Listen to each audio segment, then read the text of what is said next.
We all got ADD. Come on, everybody now. Got it like the second degree. Come on, everybody now. I said, hip, bop, hit the bop, hit the bop, bop, the bang, bang, bang, and the boom, boom, boom.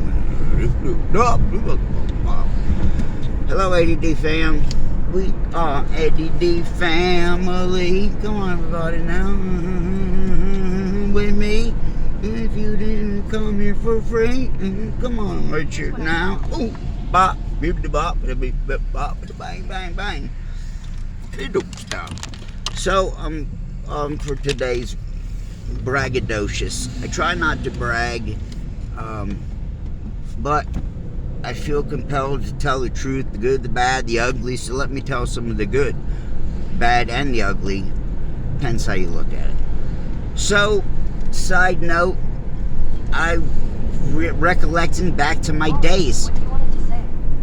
I don't want to say anything to you. So, as I've discussed, I fought a lot for my age, for my size and all that. I mean, tremendously too much. So some of this is coming back to me. Saved your note. The only people that follow me on Facebook, weird. There's 4 guys, I think. Dan Piero, Shane Dickerson, somebody else, and they were all lettermen, older than me, like some of the most popular guys in school, guys that I looked up to, like role models. Every one of them was a letterman. They were grades older than me. Now I can remember, them very vividly. In lunchroom, people would be flocking to them. They were all lettermans. It's the only people that are following me on Facebook. Just wanted to put that out there. Shane Dickerson, who everyone in school looked up to. Dark hair, good built guy. The girls was letterman, star football team. And here he is following my stories on Facebook. I'm amazed. And Dan Piero, the same. He's a letterman, older than me. Guy's real good in football, on the football team, real popular. Like I said, he's the only people that are following me on Facebook that I know. It's kind of weird. And Todd Birdsong, a.k.a. Todd Birdsong. Shout out to you, Todd, if you watch this. I just seen where he just seen some of my stuff. He was like heading the basketball, yada yada. Like I said, it's a short sidestep. Only people that are follow me consistent, my stories on Facebook. It's very odd. Except there's no one else. Very weird. And my friend Doug Lay, who's my age, he he don't see my reels, but he sees all my other stuff. Quarter mile. Use the left 2 lanes to turn left onto Doug Ernest the West same. Barrett Parkway Northwest. Doug was very popular. Had the wrestling team, football, all that. And he's like one of the only guys that follow me. Doug Lay and this other guy, Chad Ramsey, I spoke about. Shout out Chad. Chad was a pimp too in his day, not for sports, but he used to have good looking girlfriends and we were friends. So like I said, these are the only people that follow me. The hundreds of people I know. It's strange. So I can remember back good times, bad, and the ugly.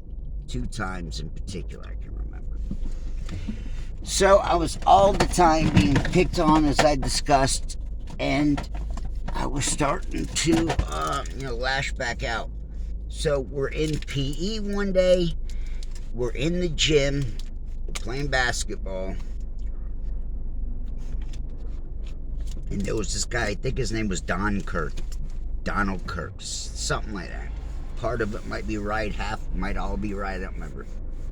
This blonde-head dude from my class was a little bigger than me and thought he was Mr. Karate. He was always going around karate chopping people, like pretending fake kick them. Sometimes he would kick. He's trying to be a bully. And he thought he was a hothead, right? So you already know where it's going. So I put up with this schmuck. We had a classroom of us. And we all, whatever we did for the day. It was half the time we were in the gym. The other half time we'd be outside doing something. I remember mainly was the gym. To be in the gym, play volleyball in there, play basketball. Use the left 2 lanes to turn left onto Ernest West Barrett Parkway Northwest. Let me shut that off. We spent a lot of time in the gym. So one day we're sitting there, we're playing basketball, and there again on everything. Once again, I won't tell a story unless it's worth listening to, and that it would be an above average story to begin with. So this guy's been, what you could say, picking on me now for some time, and one day I snap and I get sick of it. Playing basketball, he's starting on his Karate Kid BS again, and he goes for the Karate Kid. He does a karate kick, and this day and time, I grab his leg, and I'm holding him with one leg, with one arm. I got one leg and the other arm on everything now, no exaggeration. I catch him in the balls and in the face in the same one-punch swoop on everything. Knocked him, like I said, I had one of his feet already in the air. I hit him in the nuts and the face at the same time. Punched him. He went to the ground. I got on him, started beating on him, and there again, honest on everything. And he was bigger than me. The coach, Coach Day, he was a wrestling coach. He was our teacher for this period. He comes over. He looks at the guy. I step aside. I get off of him. Coach is in the gym now. While this is going on, watches the fight. It wasn't really much of a fight, but like I said, he did a karate kick, grabbed his arm, gave him an uppercut to his balls in his face in the same shot, got on top of him, started pummeling him. The coach come over and looked, and he saw bloody, and he said, all right, he's bleeding, that's enough, Ruskoff. And that was it. Smiled at me, walked away. Didn't write me up, none of that. So I figured that was honorable worth mentioning. I'd wind up eventually, guy got the best of me in jail. Also, guy, Travis Reed, got the best of me. I've spoken about it. I didn't win every fight. Nobody has ever in the history of the world that was any decent at anything always won. So I lost a few fights, and I've discussed those. So that was another fight that I won. And so move on later in life. There's that, and then there's another one similar. We live in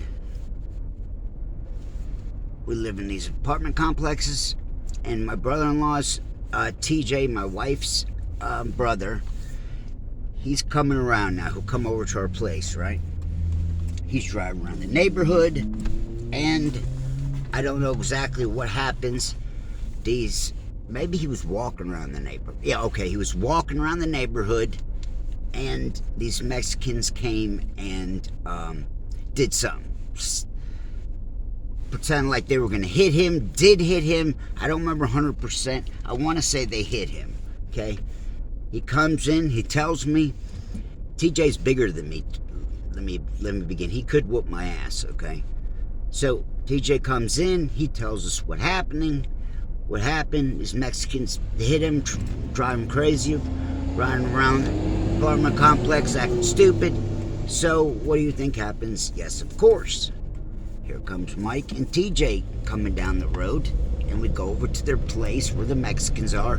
And I already know, I don't know, they're all Mexican, okay? No, nothing against Mexican, not racist. I'm just saying they were all Mexican, and they would ride around the apartment complex and get drunk, right? Happened all the time. So I already knew who it was when he said that. I get over to their place. They're on the front porch. They're all posted up drinking. There's a lot of them, okay? Me, hothead, there again, I'm trying not to brag. I'm not bragging. The honest truth is I would fight 5 or 10 guys. I just don't know. I've just never been intimidated for some reason. I'm more intimidated to fight one person, one small guy my size is more intimidating to me than 10 guys. Because if that one guy gets the best of me, then my ego and image is shattered. So I don't care about fighting a bunch of people. Really, like I said, I've done it a few times. I started out scared about it. So long story short, there's a gazillion of them. They're all up on the couch. They're up on the front porch drinking and saying this and that. And one comes out into the street. He comes up. He says a few curse words in Spanish, and he goes to punch me. honest on everything now. He goes to punch me. Right then and there, a cop is there, okay? I guess they've been rowdy, whatever the situation. Maybe my wife called, I don't know. But there again, on everything, there was a cop right there in the street when I pulled up. He swung on me, and he swung, and I caught his hand. And I reached back. There was a cop standing right there now, and I grabbed, this guy goes to swing on me. I grab his hand. You know, he's kind of intoxicated, and I see it coming. I grabbed his hand in midair, and I cocked back and I looked at the cop, and he went like this, no, and he pulled out his gun on everything now, right then and there. Chaotic chaos. They all come off the porch on everything now. About 20 cop cars come squealing down. You can hear them. You can hear them before they even get there. 20 cop cars. Not 4 or 5, not 7 or 8. 20 cop cars come flying ass down the road and jumped out. And like I said, luckily there was one cop. There was one cop right there. Sat there and watched me grab the guy's hand and cocked back, and I was about to punch him, and he did the no.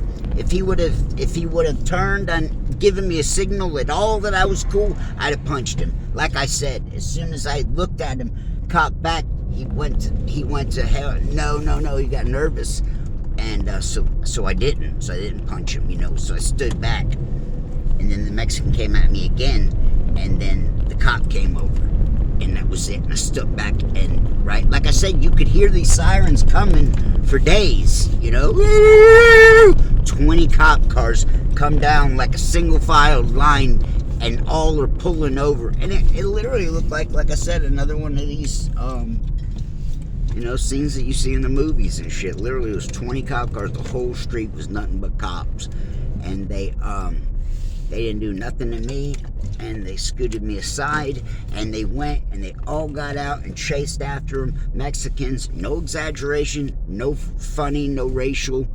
They're jumping off the porch. They're running through the back gate. There are already some running. Like I said, I so wish that we had cameras in these days. Imagine, it's like 10 plus Mexicans and 20 cop cars worth of cops got out and came down the street and parked and pulled their guns out and all that.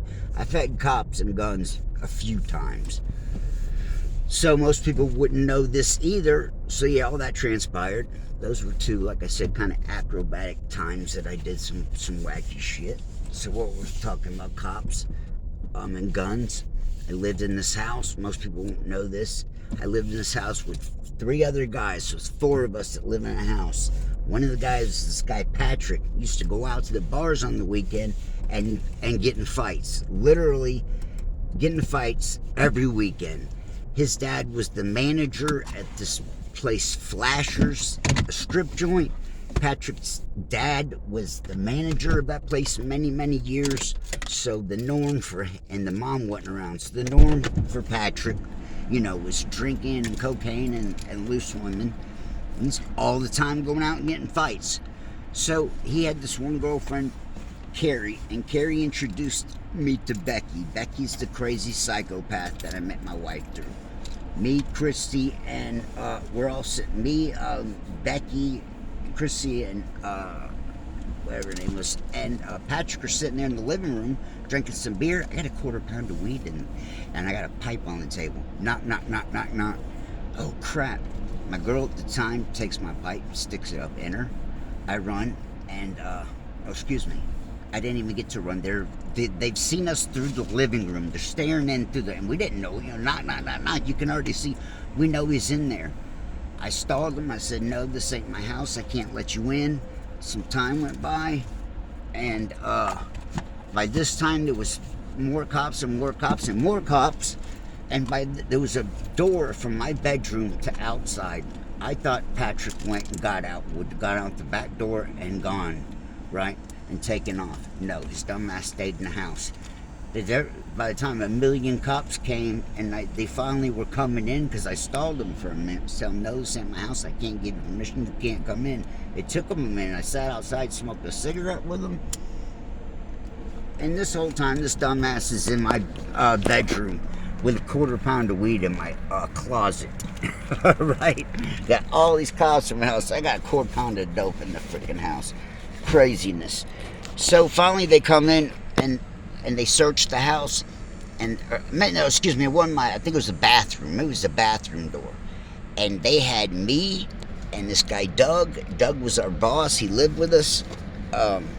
Doug came out of his room and they thought he was Doug. They pointed guns at him. Hey, get on your hands and knees. Literally came up to Doug and had guns to his head now. Get on the ground. Me and Doug had to sit with our knees facing the wall during this whole thing, right? Come in and, sorry. So, this dumbass is in there. Eventually, they come in, they open the bedroom door with their hand, and the door comes back, and so now they know where he is. They come in like 5 deep. Yeah, that's right, in the bathroom, and bowing him up, and he's not going peacefully. He was, like I said, he was a wild, wild, wild dude. Like, he literally, that was his hang-up. He would always in and out of jail, fighting people, get drunk, and start fights. Like I said, that was his thing. I don't even think that he meant to, or, would have the intention starting out, but by God, he did the same old routine. Like I say, he'd go out and get drunk and get in a fight. Happened all the time. We went out to just a restaurant, me and Becky with him one time. Same stupid shit. At a nice Italian restaurant, he's picking fights at people. So I wind up bumping back into him at this haircutting place up the street. It was weird. He had got, his girl had left him, and he had gotten ill with me, and this, that, and the third. So they literally had guns to our heads because of this stupid bastard. And, yeah, that was another crazy one for the books. Like I said, I had a gazillion cops going through my house, and I have a quarter-pound of weed in the freaking closet. Luckily, I never searched and found it. But they caught his ass, and like I said, I ran into him again not soon after that. Gotta get back to work. Love you guys. Stay DD.